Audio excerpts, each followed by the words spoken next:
Ilang sasakyan ang inararo ng truck sa Katipunan Avenue flyover sa Quezon City.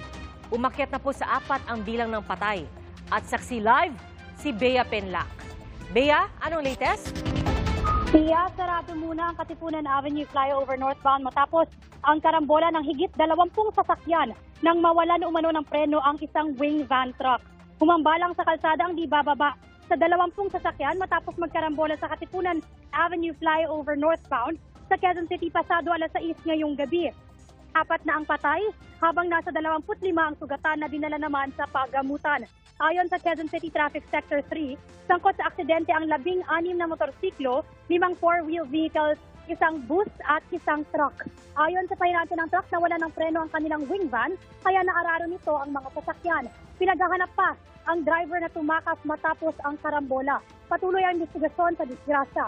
Samantala, layo ng mga otoridad na maklear ang mga nakahambalang pangsasakyan dito para muling mabuksan ang flyover sa mga motorista. Narito ang pakayag ng pahinante. Kababa na po kami, nawalan po kami ng preno. Tapos? Iniwasan niya yung iba dyan, ibang motor. Ayun, pagka mintos na lahat, yung tumama. Sa gabi, bago ka mahiga, bago ka matulog, lumuhod ka sa isang sulok. Magpasalamat ka sa Diyos, sa Kanyang kabutihan. Panginoon, salamat po. Iniligtas mo kaming pamilya sa maghapon. Salamat po sa mga biyayang natanggap namin. Salamat sa iyong pag-iingat. Sana ingatan mo kaming patuloy sa magdamag. Alalahanin mo ang aking asawa at mga anak. Sana po, iligtas mo sila sa mabibigat na karamdaman. Sana'y makapagpatuloy kami ng aming pagsunod sa kalooban mo hanggang sa katapusan. Maraming salamat po sa iyo, Ama. Amin. Sa pangalan ng aming Panginoong Hesus. Amin. Kapiraso lang yon, mga kapatid.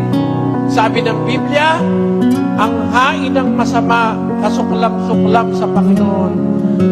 Ngunit ang dalangin ng matuwid ay kanyang kaluguran.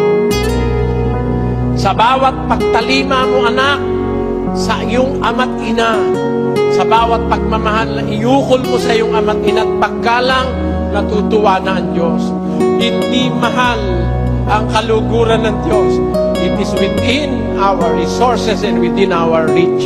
Lalo na kung tayo nagpupuri sa pamamagitan ng pagpapasalamat. Kaya huwag niyong kakalimutan, mga kapatid, ang paggawa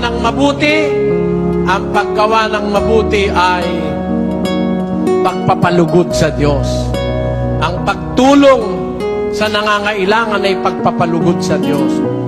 Lahat ng ating gagawing ayon sa batas ng Biblia na pinag-aralan natin ay pagpapalugod sa Diyos. Ayan.